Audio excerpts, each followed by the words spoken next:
पति ने पत्नी को किसी बात पर 3 थप्पड़ जड़ दिए। पत्नी ने इसके जवाब में अपना सैंडल पति की तरफ फेंका। सैंडल का एक सिरा पति के सिर को छूता हुआ निकल गया। मामला रफा दफा हो भी जाता, लेकिन पति ने इसे अपनी तौहीन समझी। रिश्तेदारों ने मामला और पेचीदा बना दिया। न सिर्फ पेचीदा बल्कि संगीन। सब रिश्तेदारों ने इसे खानदान की नाक कटना कहा। यह भी कहा कि पति को सैंडल मारने वाली औरत न वफादार होती है न पतिव्रता। इसे घर में रखना अपने शरीर में मियादी बुखार पालते रहने जैसा है। कुछ रिश्तेदारों ने यह भी जाहिर किया कि ऐसी औरतों का भ्रूण ही समाप्त कर देना चाहिए।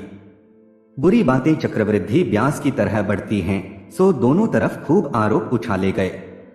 ऐसा लगता था जैसे दोनों पक्षों के लोग आरोपों का वॉलीबॉल खेल रहे हैं। लड़के ने लड़की के बारे में और लड़की ने लड़के के बारे में कई असुविधाजनक बातें कही। मुकदमा दर्ज कराया गया। पति ने पत्नी की चरित्रहीनता का तो पत्नी ने दहेज उत्पीड़न का मामला दर्ज कराया। 6 साल तक शादीशुदा जीवन बिताने और एक बच्ची के माता पिता होने के बाद आज दोनों में तलाक हो गया। पति पत्नी के हाथ में तलाक के कागजों की प्रति थी। दोनों चुप थे, दोनों शांत, दोनों निर्विकार। मुकदमा 2 साल तक चला था। 2 साल से पत्नी अलग रह रही थी और पति अलग। मुकदमे की सुनवाई पर दोनों को आना होता। दोनों एक दूसरे को देखते ही जल उठते, दोनों गुस्से में तपने लगते।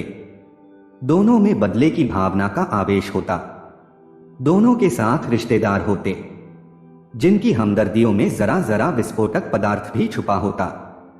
लेकिन कुछ महीने पहले जब पति पत्नी कोर्ट में दाखिल होते तो एक दूसरे को देखकर मुंह फेर लेते, जैसे जानबूझकर एक दूसरे की उपेक्षा कर रहे हों। वकील और रिश्तेदार दोनों के साथ होते। दोनों को अच्छा खासा सिखाया जाता कि उन्हें क्या कहना है। दोनों वही कहते। कई बार दोनों के वक्तव्य बदलने लगते, लेकिन फिर संभल जाते। अंत में वही हुआ जो सब चाहते थे, यानी तलाक।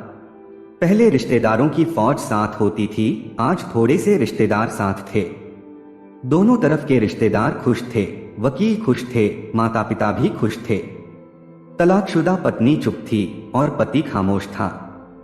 यह महज इत्तेफाक ही था कि दोनों पक्षों के रिश्तेदार एक ही टी स्टॉल पर बैठे।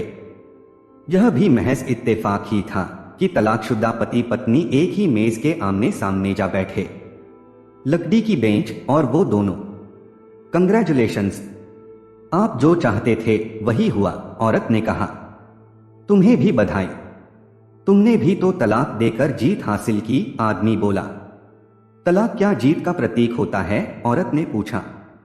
तुम बताओ। आदमी के पूछने पर औरत ने जवाब नहीं दिया। वो चुपचाप बैठी रही, फिर बोली, तुमने मुझे चरित्रहीन कहा था। अच्छा हुआ, अब तुम्हारा चरित्रहीन औरत से पीछा छूटा। वो मेरी गलती थी, मुझे ऐसा नहीं करना चाहिए था, आदमी बोला। मैंने बहुत मानसिक तनाव झेला है, औरत की आवाज सपाट थी। न दुख न गुस्सा।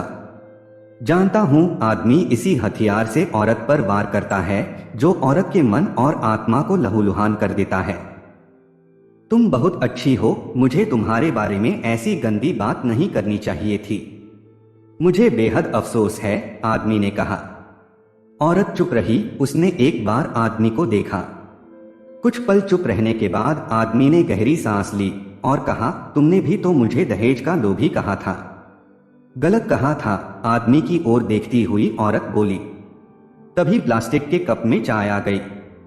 औरत ने चाय उठाई, चाय जरा सी छलकी। गर्म चाय औरत के हाथ पर गिरी। औरत के मुंह से हल्की दर्द भरी आवाज निकली। उसकी आवाज सुनकर आदमी के मुंह से भी ओह की आवाज निकली। औरत ने आदमी को देखा। आदमी औरत को देखे जा रहा था। फिर आदमी ने पूछा, तुम्हारा कमर दर्द कैसा है? बस वैसा ही है, कभी वो व्रॉन तो कभी काम्बी फ्लेम। औरत ने बात खत्म करनी चाहिए, लेकिन आदमी फिर बोला, तुम एक्सरसाइज भी तो नहीं करती।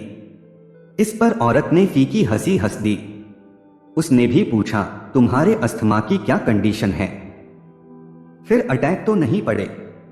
डॉक्टर मयंक ने मेंटल स्ट्रेस कम करने को कहा है, आदमी बोला। औरत ने आदमी को देखा, देखती रही एकटक।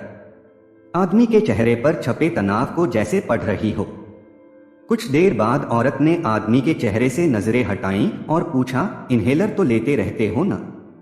हाँ, लेता रहता हूं। आज लाना याद नहीं रहा, आदमी ने कहा। तभी आज तुम्हारी सांस उखड़ी उखड़ी सी है, औरत ने हमदर्द लहजे में कहा। हाँ, कुछ इस वजह से और कुछ, आदमी कहते कहते रुक गया। और कुछ तनाव के कारण औरत ने बात पूरी की। आदमी कुछ सोचता रहा, फिर बोला, तुम्हें 4 लाख रुपए देने हैं और 6,000 रुपए महीना भी। हाँ मालूम है, औरत बोली। वसुंधरा में फ्लैट है, तुम्हें तो पता है। मैं उसे तुम्हारे नाम कर देता हूं। 4 लाख रुपए फिलहाल मेरे पास नहीं है, आदमी ने अपने मन की बात कही। वसुंधरा वाले फ्लैट की कीमत तो 20 लाख रुपए होगी। मुझे सिर्फ 4 लाख रुपए चाहिए, औरत ने स्पष्ट किया। बिटिया बड़ी होगी, 100 खर्च होते हैं, आदमी ने कहा। वो तो तुम 6,000 रुपए महीना मुझे देते रहोगे, औरत बोली। हाँ जरूर दूंगा, आदमी ने उत्तर दिया। 4 लाख अगर तुम्हारे पास नहीं है तो मुझे मत देना, औरत ने कहा। उसके स्वर में पुराने संबंधों की गर्द थी। आदमी उसका चेहरा देखता रहा। सामने बैठी औरत कितनी सहृदय और कितनी सुंदर लग रही थी, जो कभी उसकी पत्नी हुआ करती थी। औरत आदमी को देख रही थी और सोच रही थी, कितना सरल स्वभाव का है यह आदमी जो कभी उसका पति हुआ करता था। कितना प्यार करता था उससे। एक बार जब वह गंगा में स्नान कर रही थी तो उसके हाथ से जंजीर छूट गई। फिर वह पागलों की तरह बचाने चला आया था उसे। खुद तैरना नहीं आता था लाट साहब को और मुझे बचाने की कोशिशें कर रहा था। कितना अच्छा है, मैं ही खोट निकालती रही। आदमी एक टक औरत को देख रहा था और सोच रहा था, कितना ध्यान रखती थी। स्टीम के लिए पानी उबालकर जग में डाल देती, उसके लिए हमेशा इन्हेलर खरीद कर लाती। सेरेटाइड आक्यूहेलर बहुत महंगा था तो हर महीने कंजूसी करती, पैसे बचाती और आक्यूहेलर खरीद लाती। दूसरों की बीमारी की कौन परवाह करता है, पर यह करती थी परवाह। कभी जाहिर भी नहीं होने देती थी। कितनी संवेदना थी इसमें। मैं अपनी मर्दानगी के नशे में रहा। काश जो मैं इसके जज्बे को समझ पाता। दोनों चुप थे, बेहद चुप। दुनिया भर की आवाजों से मुक्त होकर खामोश। दोनों भीगी आंखों से एक दूसरे को देखते रहे। फिर आदमी ने झिझकते हुए कहा, मुझे एक बात कहनी है। कहो, औरत ने सजल आंखों से उसे देखा। डरता हूं, आदमी ने कहा। डरो मत, हो सकता है तुम्हारी बात मेरे मन की बात हो, औरत ने कहा। तुम बहुत याद आती रही, आदमी बोला। और तुम भी, औरत ने कहा।